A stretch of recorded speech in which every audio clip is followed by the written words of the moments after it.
Hello everyone, कैसे हैं आप लोग? कैसे चल रही है आप लोगों की तैयारी? मैं सोनू स्वागत करता हूं आप सबका आपके अपने YouTube channel thanks learning classes में। मैं आज आपके लिए लेके आ गया हूं 2024 का इंग्लिश का मॉडल पेपर। ये यूपी एमएसपी द्वारा जारी पेपर है और कहीं ना कहीं देखा जाए नए पैटर्न से है और क्वेश्चन यहीं से बनने वाले हैं। तो ये जो यूपी एमएसपी ने पेपर जारी किया है, इसको आप पूरा जरूर से लर्न करके जाएं, क्योंकि क्वेश्चन कहीं ना कहीं देखा जाए यूपीएमएसपी से पूछे जा रहे हैं। तो ये आपके लिए वेरी इंपॉर्टेंट सेशन होने वाला है। इसमें मैं आज आपको बताने वाला हूं 20 एमसीक्यू विद आंसर और आप देखने वाले हैं पूरा पेपर। तो क्लास स्टार्टिंग से अंत तक जरूर देखें, जिससे कि आपकी तैयारी को और मजबूती मिल सके। स्टार्ट करते हैं आज क्वेश्चन। इसमें आप ये जितने भी निर्देश दिए गए, इंस्ट्रक्शंस दिए गए हैं, इनको आप केयरफुली तरीके से पढ़ लीजिएगा। हम इसमें देखेंगे, पहला पार्ट देख लेते हैं जो दिख रहा है। पार्ट ए आपको दिख रहा है, इसको देखने वाले हैं। पार्ट ए में यानी कि 20 एमसीक्यू आज देखने वाले हैं। ठीक है प्यारे विद्यार्थियों, तो इसमें 1 से 3 तक यहाँ पे देख सकते हैं। Read the following passage carefully and choose the correct option to answer the question that follow. यहां पर एक पैसेज दिया गया है, इस पैसेज को आपको पढ़ना है और इस पैसेज के अकॉर्डिंग फिर आपको आंसर देने हैं। तो यहां पर डायरेक्ट मैं आपको आंसर बताने वाला हूं, पैसेज आप आराम से पढ़ें। इनका आंसर कहीं ना कहीं पैसेज में ही छिपा हुआ है, तो बोर्ड पेपर में आप इनको केयरफुली तरीके से पढ़ें और इसमें से ही आंसर छांट के आपको निकालने हैं।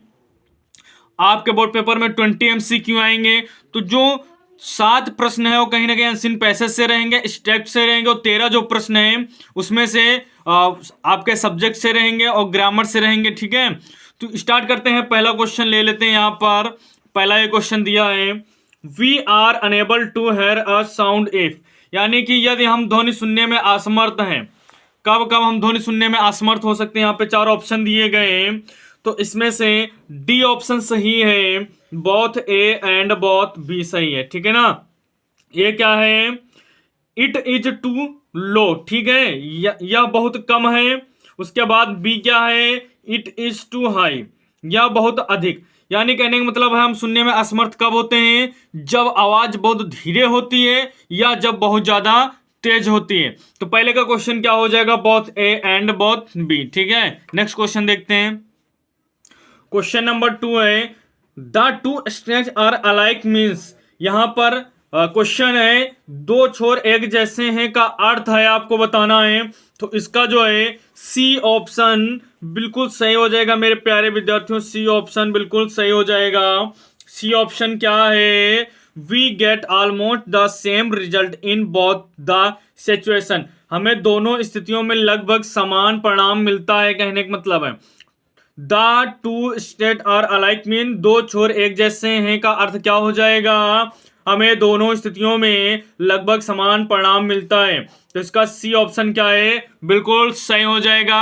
क्वेश्चन नंबर नेक्स्ट देख लेते हैं। क्वेश्चन नंबर 3 है, which word in the passage is opposite of slow. यहां पर एक वर्ड दिया गया है स्लो, ठीक है, और इसका क्या बताना? अपोजिट यानी विलोम या कह सकते हैं विपरीत बताना है।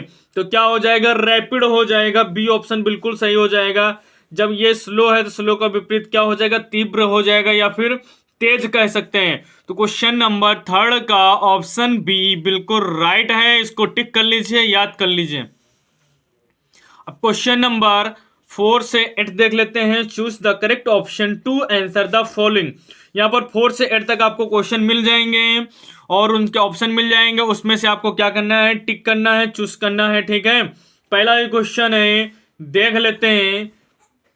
I dash there with my parents यहाँ पर दिया गया है। ठीक है, तो यहाँ पर है विल गो यानी जाऊंगा, वेंट गया, और हैड गॉन यानी गए, ये गया था। उसके बाद all A B and C are correct. तो क्या हो जाएगा? पूरे हो जाएंगे। ठीक है ना, यहां पर जाऊंगा, गया और गया था। तो आई विल गो लगा सकते हैं, आई वेंट लगा सकते हैं, आई हैड लगा सकते हैं। उसके बाद इसको कंप्लीट कर सकते हैं। तो चौथे का आंसर क्या सही हो जाएगा? डी ऑप्शन मेरे प्यारे विद्यार्थियों सही हो जाएगा। क्वेश्चन नंबर 5 देख लेते हैं। क्वेश्चन नंबर 5 है, if you want to know about new things you are. यदि आप नई चीजों के बारे में जानना चाहते हैं तो आप हैं, क्या कहलाते हैं, आपको बताना है क्यूरियस, ठीक ना। क्या है? क्यूरियस, यानी कि जिज्ञासु, ठीक है ना। जो नई चीजों के बारे में जानना चाहते हो कैसे होते हैं, जिज्ञासु होते हैं। तो 5 का डी ऑप्शन बिल्कुल राइट हो जाएगा। आप क्वेश्चन नंबर 6 देख लेते हैं। क्वेश्चन नंबर 6 है, rearrange the following word clusters to make a meaningful sentence. यहां पर एक लाइन दी गई है और अलग अलग इसमें वर्ड दिए गए हैं, इनको आपको लाइन से रख करके बता देना है क्या बन जाएगा। तो इसका सी ऑप्शन जो है बिल्कुल सही हो जाएगा। सी ऑप्शन राइट हो जाएगा। My brother loves to share his toy. My यहां से आ जाएगा, ये ब्रदर हो जाएगा, ये लव्स हो जाएगा, और टू शेयर हिज टॉयज, ठीक है। तो इस प्रकार से इसको हम रीअरेंज कर सकते हैं, यानी कि इसको हम सही से लिख सकते हैं। तो क्वेश्चन नंबर 6 का सी ऑप्शन बिल्कुल राइट हो जाएगा। क्वेश्चन नंबर 7 है, which of the following words in misspelt. यानी कि यहां पर जो गलत वर्तनी है वो आपको पहचाननी है, ठीक है ना। गलत वर्तनी मिसप्लेट आपको पहचानना है।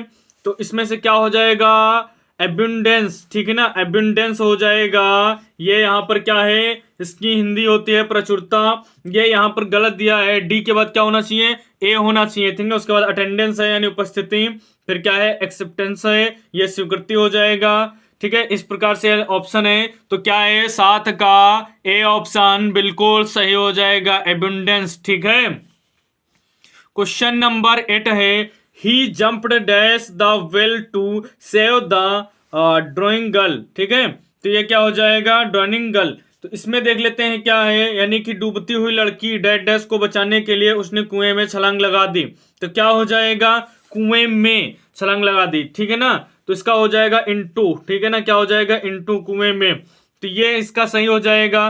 क्वेश्चन नंबर 8 का बी ऑप्शन प्यारे विद्यार्थियों सही हो जाएगा। अगर आप लोगों को वीडियो पसंद आ रही है तो वीडियो को लाइक करें और चैनल को सब्सक्राइब कर लें, बेल आइकन को ऑन कर लें, जिससे कि आपको हेल्पफुल वीडियो समय समय पे मिलते रहें। देखते हैं नेक्स्ट क्वेश्चन क्या है। उसके बाद है 9 और 10। यहाँ पर पैसेज दिया गया है, पैसेज गिवन बिलो। यहाँ पर पैसेज है, इस पैसेज को आपको केयरफुली तरीके से पढ़ना है और उसके बाद 9वां प्रश्न और 10वां जो प्रश्न है इसका आपको आंसर देना है, ठीक है ना।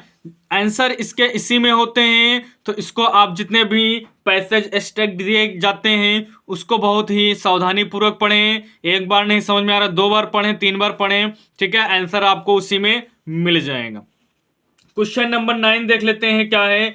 इन Annie's poem the ducklings and father son symbols. यानी कि एनी की कविता में बतख के बच्चे और पिता हंस प्रतीक हैं, किसका प्रतीक हैं, तो ये हो जाएगा चिल्ड्रंस एंड पेरेंट्स, ठीक है। किसका प्रतीक है, चिल्ड्रंस एंड पेरेंट्स का सिंबलाइज है, ठीक है। ये क्वेश्चन नंबर 9 का ए सही हो जाएगा। अब क्वेश्चन नंबर 10 देख लेते हैं। क्वेश्चन नंबर 10 है आपके पास, Mister Kissing had assigned any extra homework earlier because.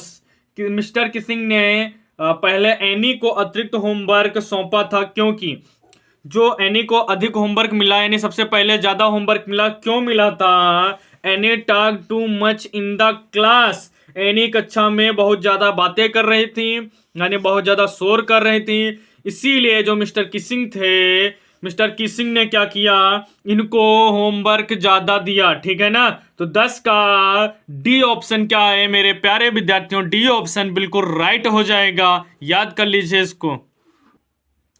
Question number 11 से 13 है, choose the correct option to answer the following question. यहाँ पे 11 से 13 यानी कि जो 3 क्वेश्चंस दिए गए हैं इनमें जो फिल वाली जगह है यहाँ पर आपको फिल करना है, ठीक है। जैसे पहला क्वेश्चन है, Mandela passed dash years in jail. Mandela ने कितने वर्ष जेल में बिताए, तो आपने चैप्टर पढ़ा होगा अच्छे से, तो आपको पता होगा 27 ईयर्स, ठीक ना, यानी कि 27 वर्ष उन्होंने जेल में बिताए थे। तो क्वेश्चन नंबर 11 का ए ऑप्शन बिल्कुल राइट हो जाएगा, सही हो जाएगा। उसके बाद क्वेश्चन नंबर 12 पे आ जाते हैं, mahseer is a dash found in Coorg. यानी महासीर कुर्ग में पाई जाती है, क्या पाई जाती है? आ लार्ज फ्रेश वाटर फिश, यानी कि जो पहला आंसर है ये बिल्कुल सही हो जाएगा, मीठे पानी की एक बड़ी मछली या मीठे पानी में एक बड़ी मछली, ठीक है ना। Mahseer is a dash found in Coorg, mahseer Coorg में पाई जाती हैं, क्या पाई जाती है? मीठे पानी की एक बड़ी मछली कह सकते हैं, ठीक है। तो पहला ऑप्शन बिल्कुल राइट हो जाएगा। क्वेश्चन नंबर 13 पर आ जाते हैं। The bus conductor was a dash man, कैसा आदमी था? बस कंडक्टर एक आदमी था, कौन? जॉली, ठीक है ना, कैसा? जॉली। तो 13 का क्या हो जाएगा? बी ऑप्शन बिल्कुल सही हो जाएगा। क्वेश्चन नंबर 14-15 पर आ जाते हैं। Read the given extract and choose the correct option to answer the following question. यहां पर 3 लाइन के एक एक्सट्रैक्ट दी गई है, ठीक है ना। Don't bite your nails Amanda, Amanda की एक्सट्रैक्ट है, इसमें से आपको 14 और 15 नंबर का आंसर देना है एक्सट्रैक्ट को पढ़ के अच्छे से, ठीक है। तो क्वेश्चन नंबर 14 देख लेते हैं क्या है। क्वेश्चन नंबर 14 है, who is the speaker in the above line, उपरोक्त पंक्तियों में वक्ता कौन है? यानी कि जो उपरोक्त पंक्तियां हैं किसके द्वारा कही गई हैं? तो किसके द्वारा कही गई? हर पेरेंट्स, उसके माता पिता द्वारा, ठीक है ना। हर पेरेंट्स, उसके माता पिता द्वारा कही गई ये पंक्तियां हैं। तो 14 का बी ऑप्शन सही हो जाएगा। क्वेश्चन नंबर 15 है, the speaker is speaking like this because, वक्ता ऐसा इसलिए बोल रहा है क्योंकि, यहां पर देख सकते हैं जो सी ऑप्शन है बिल्कुल सही हो जाएगा। Instructions can make Amanda behave better, यानी कि निर्देश अमांडा को बेहतर व्यवहार करवा सकते हैं, ठीक है ना। ये जो निर्देश दिए गए हैं इससे क्या है, अमांडा का व्यवहार जो है, बिहेव जो है, क्या हो जाएगा? बेहतर हो जाएगा, इसलिए वक्ता ऐसा बोल रहा है, ठीक है। क्वेश्चन नंबर 16 से 20 दिए गए हैं, चूज द करेक्ट ऑप्शन वाले हैं। तो 16 से 20 दिए गए हैं, देख लेते हैं। क्वेश्चन नंबर 16 क्या है? It was a temptation to keep Tricky on as a permanent guest because, यानी कि ट्रिकी को स्थायी अतिथि के रूप में रखना एक प्रलोभन था। तो इसका आंसर क्या हो जाएगा? Mrs Pumphrey sent a lot of tables that the doctor enjoyed, ठीक है। ट्रिकी को स्थायी अतिथि के रूप में रखना एक प्रलोभन था, किस लिए? क्योंकि श्रीमती पंपहरी ने बहुत सारी खाने की चीजें भेजी जिनका डॉक्टर ने क्या किया? आनंद उठाया, ठीक है। तो क्या हो जाएगा? डी ऑप्शन बिल्कुल सही हो जाएगा। क्वेश्चन नंबर 17 देख लेते हैं। अनिल टच हरी सिंह टू, यानी कि इसमें क्वेश्चन क्या हो जाएगा? अनिल ने हरि सिंह को क्या सिखाया, ठीक है ना। तो उन्होंने सिखाया था खाना बनाना, लिखना और संख्याएं जोड़ना। तो ऑप्शन ए कौन सा हो जाएगा? कुक, राइट एंड नंबर, ठीक है ना। Cook, write and add number, खाना बनाना, लिखना और संख्याएं जोड़ना सिखाया गया, ठीक है। उसके बाद क्वेश्चन नंबर 18 देख लेते हैं। The book gifted to Ebright by his mother was, Ebright को उनकी माँ द्वारा उपहार में दी गई पुस्तक थी, कौन सी थी आपको बताना है। तो हो जाएगा the travels of monarch x, ठीक है। मोनार्क एक्स की यात्राएं हो जाएगा ऑप्शन बिल्कुल सही। 18 का डी ऑप्शन मेरे प्यारे विद्यार्थियों सही हो जाएगा। क्वेश्चन नंबर 19 देख लेते हैं। क्वेश्चन नंबर 19 क्या है? Which of the following combination describes Matilda, ठीक है। निम्नलिखित में से कौन सा संयोजन मटिल्डा का वर्णन करता है? इसको आपको बताना है। तो क्या हो जाएगा? फैशनेबल, एम्बिशंस और मिडिल क्लास, ठीक है ना। मटिल्डा कैसे थे, यानी इसका वर्णन कौन कैसा होता है? फैशनेबल भी थे, एम्बिशन यानी महत्वाकांक्षी भी, और मिडिल क्लास की भी थी, ठीक है, मध्यम वर्ग। तो 19 क्वेश्चन हो गए। 20 क्वेश्चन देख लेते हैं। लास्ट क्वेश्चन, क्वेश्चन नंबर 20 है इसका। Bholi was send to school because, ठीक है ना। इसका क्या है? भोली को स्कूल इसलिए भेजा गया क्योंकि it was necessary for her marriage, D option सही हो जाएगा। यह उसकी शादी के लिए जरूरी था। ठीक है ना। Bholi was sent to school because, क्योंकि उसकी शादी के लिए जरूरी था। तो ये प्यारे विद्यार्थियों 20 क्वेश्चन है, रिक्वेस्ट है कि आप इनको जरूर से तैयार कर लें। ठीक है, अब आगे आपको पूरा पेपर दिखाते हैं स्क्रीनशॉट लेके, इसको आप तैयार कर लें। ठीक है, क्योंकि क्वेश्चन यहीं से मिलने वाले हैं आपको। तो यहाँ देख सकते हैं, read the following passage and answer the question that follow. इसको आप अच्छे से पढ़ के इसके जो आंसर हैं इनको आप तैयार कर सकते हैं। उसके बाद जो क्वेश्चन सेकंड आएगा राइटिंग का आएगा, ठीक है ना, लेटर लिखने के लिए आएगा, एप्लीकेशन लिखने के लिए आएगा। 4 नंबर क्या आएगा, इसमें से आप कुछ भी लिख सकते हैं। उसके बाद क्वेश्चन नंबर 3 है, रिपोर्ट लिखने के लिए आ सकता है, या आर्टिकल लिखने के लिए आ सकता है, या पैराग्राफ को डिस्क्राइब करने के लिए आ सकता है। तो क्वेश्चन नंबर 3 जरूर से तैयार करके जाएं। उसके बाद क्वेश्चन नंबर 4 जो है ग्रामर से आएगा, इसको आप तैयार कर सकते हैं, इसमें ट्रांसलेट करने के लिए भी आएगा। ठीक है, 5 नंबर ये आपका है लिटरेचर से है, ये क्वेश्चन आप जरूर से तैयार कर लें। 5 आपका अथवा भी करके हैं, इसको तैयार कर सकते हैं। क्वेश्चन नंबर 6 है, ठीक है, वेब बुक से लेसन से हैं, इनको तैयार कर सकते हैं। क्वेश्चन नंबर 7 आप देख सकते हैं, ये क्वेश्चन नंबर 8 है। 7 में क्या है, आपको ये एक पोयम भी तैयार करके जाएं। ठीक है ना, इसमें क्या आएगा, do not copy the lines given in this question paper. जो इस प्रश्न पत्र में पोयम ना आई हो, ठीक है, वो आपको पोयम लिखनी है, तो इसको आप तैयार कर सकते हैं। उसके बाद सेंट्रल आइडिया आएगा 3 नंबर का, सेंट्रल आइडिया आप तैयार कर सकते हैं। जैसे इसमें है fire and ice the trees, ठीक है, ऐसे आप क्या कर सकते हैं, सेंट्रल आइडिया तैयार कर सकते हैं। क्वेश्चन नंबर 9 है, इसमें क्वेश्चन है, इसको आप तैयार करिए। क्वेश्चन नंबर 10 है, इसमें भी क्या है, लॉन्ग क्वेश्चन है, इसको आप तैयार कर सकते हैं। तो ये वेरी इंपॉर्टेंट सेशन है, इसको आप जरूर से तैयार कर लें। तो वीडियो कैसा लगा कमेंट करके जरूर बताएं। मिलते हैं प्यारे विद्यार्थियों नेक्स्ट क्लास में, तब तक के लिए जय हिंद।